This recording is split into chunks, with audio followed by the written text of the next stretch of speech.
আমার পশ্চিমবঙ্গের মা বোনেরা তারা যখন খুশি বেরোবেন, যা পোশাক পরতে ইচ্ছে করে সেই পোশাক পরবেন, আর যখন যা খেতে ইচ্ছে করে সেই খাবার খাবেন।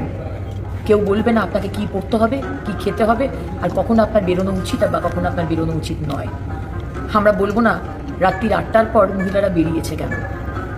মন খুলে খোলা আকাশের নিচে বিজেপি সরকারের আমলে নিঃশ্বাস নেই, স্বাধীনতার নিঃশ্বাস। এবং আরেকটাও সুখবর, এতদিন উইমেন হেল্পলাইন নাম্বার ছিল না, আমরা বহুবার বলেছিলাম। তাই খুব শীঘ্রই 181 উইমেন হেল্পলাইন নাম্বার আমরা চালু করতে শুরু করেছি, চালু করব খুব তাড়াতাড়ি, খুব শীঘ্র।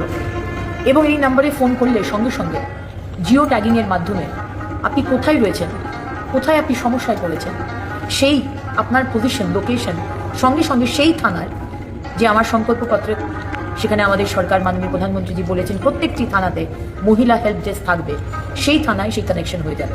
সুতরাং আপনি যে থানার সব থেকে কাছে সেইখানে জিও ট্যাগিংয়ের মাধ্যমে সেই থানায় খবর পৌঁছে যাবে যে ইমিডিয়েটলি আপনার কাছে যেন হেল্প পৌঁছে যায়। তাই আমার সমস্ত মা বোনেরা, আমার সমস্ত মা দুর্গা, মা লক্ষ্মী, মা কালী, মা সরস্বতী, মা মনসা, মা জগদ্ধাত্রীরা আর মরাল পুলিশিং আপনাদের কেউ করবে না। ভালো থাকবে।